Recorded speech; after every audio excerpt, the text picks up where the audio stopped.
Até agora, pessoal, a gente tem falado sobre problemas estacionários. Mas existem os problemas não estacionários.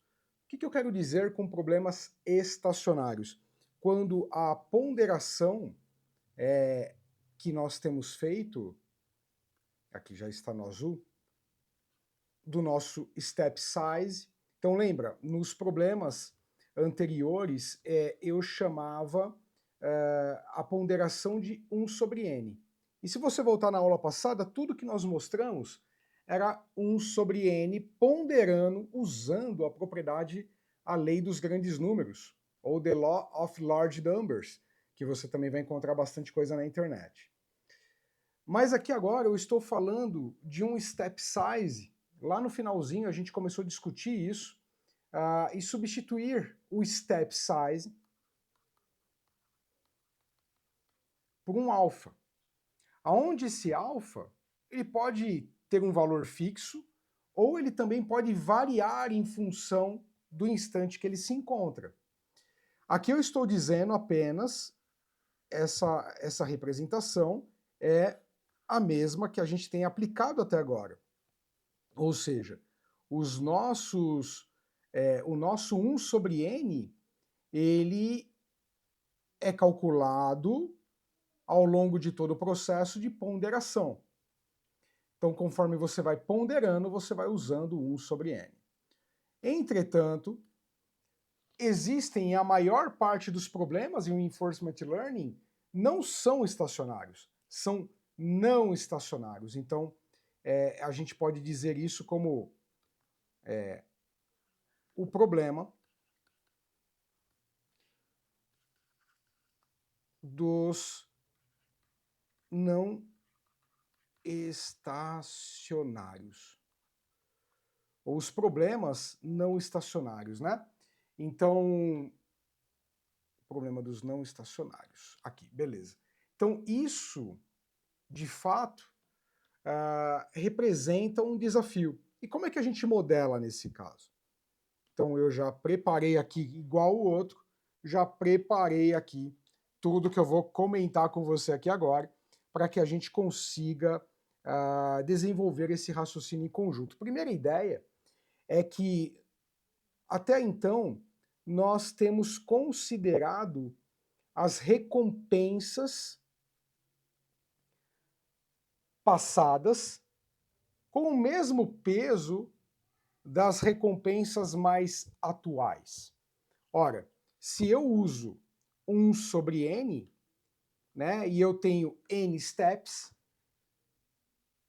o meu primeiro peso, lá atrás, no começo, tem exatamente o mesmo peso do novo resultado do step milésimo, por exemplo.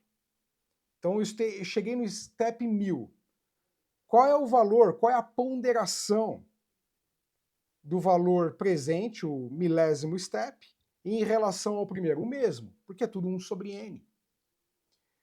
Mas em alguns contextos, o contexto no qual o agente está imerso, ele pode mudar. E se ele muda, que sentido faz eu ponderar a importância dos steps anteriores, lá do início do episódio, com os steps e recompensas mais atuais? Já não vai fazer tanto sentido assim. Então é essa que é a ideia que a gente vai descrever aqui agora. Como que a gente pondera tudo isso, tá certo? Então vamos lá. Deixa eu baixar um pouquinho aqui.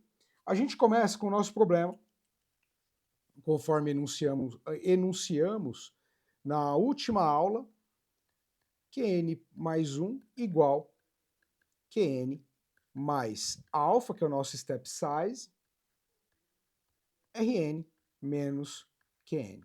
Lembrando que isso daqui é o nosso erro, né? É o quanto que ainda resta de oportunidade de convergência, enquanto as recompensas Rn estiverem muito distantes de Qn, significa que eu ainda tenho muito espaço de convergência.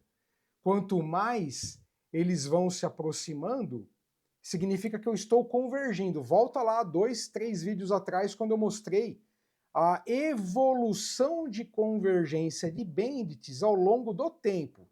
Não o gráfico de violino, mas ao longo do tempo. Você vai vendo que no começo era um gráfico assim, né?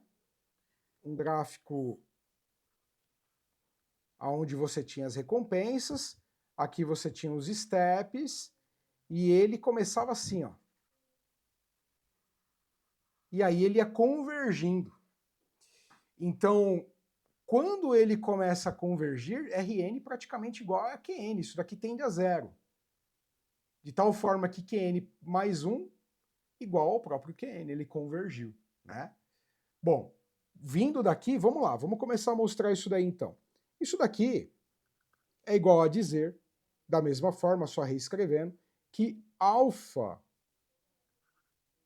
é igual a Rn. Opa, desculpem pessoal, copiei errado aqui do meu caderno. Vamos lá. Alfa Rn mais 1 menos alfa Qn. Ou seja, eu só reescrevi isso aqui, tá? Alfa Qn, multipliquei, né? Aqui eu posso escrever como 1 menos alfa Qn, né? É isso aqui que está aqui. Então só reescrevi.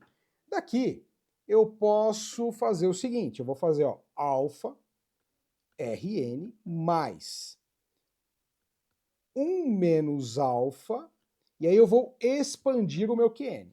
Eu vou chamá-lo de alfa Rn menos 1 mais 1 menos alfa Qn menos 1. Veja que eu expandi Qn para Qn menos 1 e usei a mesma ideia aqui dentro. Você enxerga essa estrutura aqui, só que para n menos 1, de tal forma que a gente vai chegar numa série, né? E aí eu posso continuar fazendo isso da seguinte forma, ó. Igual alfa Rn mais 1 menos alfa, alfa Rn menos 1 mais 1 mais alfa ao quadrado, que n menos 1, que vai ficar igual, finalmente... Opa, acabei apertando o botão da caneta aqui. Igual, finalmente, a alfa Rn mais 1 menos alfa, alfa Rn menos 1, mais 1 menos alfa ao quadrado, alfa Rn menos 2 mais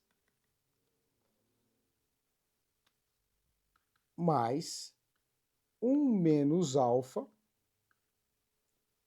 n menos 1, alfa R1 mais 1 menos alfa elevado a n, Q1.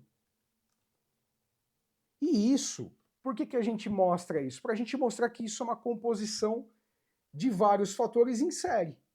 É basicamente, você vê que a estrutura vai se repetindo. Então a gente diz aqui, ó, que isso aqui vai compor toda a série até o primeiro 1.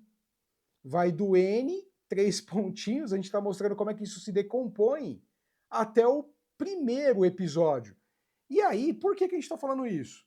Porque a gente quer dizer exatamente assim, será que faz sentido essa ponderação ser a mesma lá do primeiro episódio até o episódio mais recente?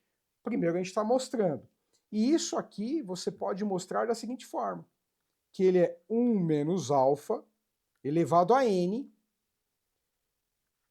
Q1, mais a somatória de igual a 1 até n, alfa, 1 menos alfa, n menos i ri, tá? Aqui a gente vê que ele está ponderando lá o primeiro e os mais recentes, né? A gente tem aqui 1 menos alfa para o alfa, os mais recentes, tá? Aqui é 1 menos, deixa eu arrumar isso daqui. 1 menos alfa. 1 menos alfa, né? E aí a gente acaba vendo o quê? Que isso, no final das contas, é uma média ponderada, porque 1 menos alfa, escrever melhor o alfa aqui, elevado a n, mais a somatória de i igual a 1 até n, alfa, 1 menos alfa, n menos i é igual a 1. Ou seja, essa componente mais esta componente, em qualquer estágio de n, ela vai dar 1, ela está ponderando, né? Ela está ponderando todos os valores mais passados quanto os mais recentes. Daí, a gente vê o seguinte: como isso é uma verdade, da forma como ele foi construído para todos os n's de um problema, a gente vê duas regras aqui, a gente pode derivar duas regras importantes daqui. A primeira é que a somatória até de 1 até infinito de alfa n para A é igual a infinito. Aí, por que, Rafael, que você está falando isso daí agora? Pelo simples fato de que isso mostra que a própria ponderação ela está elevada a n. Ela foi sofrendo já de cara alguma variação, exatamente como 1 sobre n. Aqui também, quando você decide por um step size e você aplica ele desta forma, você vai vendo que ele vai ponderando os valores presentes com os passados, mas ele tende a sempre manter a unidade. Então isso, a soma dessa ponderação é sempre 100%. Mas em algumas situações você pode então ter um step size otimizado para cada n. Agora, isso você tem que considerar duas regras.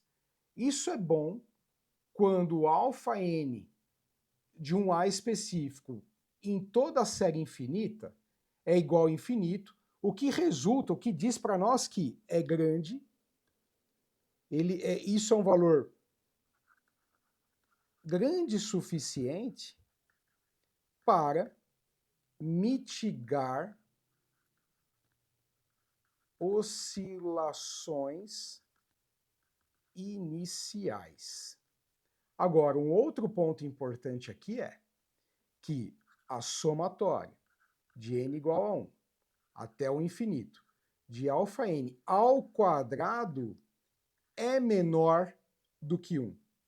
É menor do que infinito, desculpe. Menor sempre do que infinito. Daí, a gente extrai a seguinte regra, que também é pequeno o suficiente para garantir a convergência. Ou seja, se ele for, nesse caso, ao quadrado maior que infinito, significa que a série toda, os valores tendem a ser maior do que 1. Se tende a ser maior do que 1, esse é um problema. Né? Esse é um problema porque você, de fato, você vai acabar tendo um problema de convergência pela lei dos grandes números. Agora, quando esse valor ao quadrado, a somatória ao infinito, dá um valor menor do que o infinito, significa que você tem valores muito pequenos. Então ele demonstra que ele foi ponderando. Ele foi ponderando ao longo do tempo, tá certo? E isso aí ajuda a gente a ter uma visibilidade da convergência, tá certo?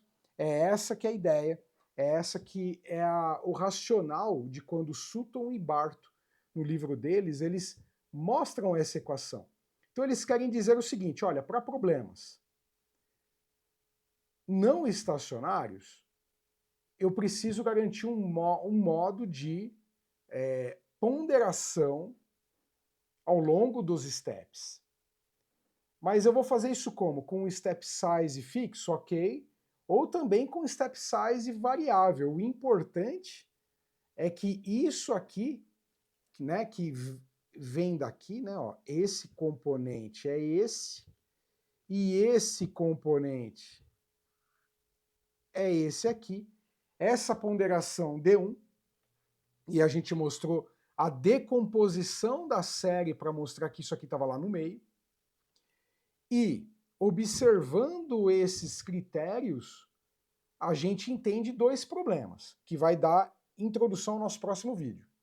Tem que ser grande o suficiente para mitigar as oscilações iniciais, os valores randômicos iniciais que podem ter impacto lá no futuro, se isso não for mitigado.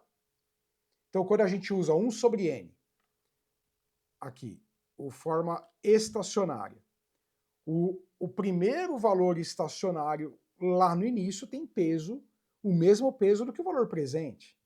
E às vezes não era para ter, mudou de contexto o problema. Dá um exemplo, mudou de contexto. De repente, um bot usando Reinforcement Learning para gestão de portfólio em mesa de ações.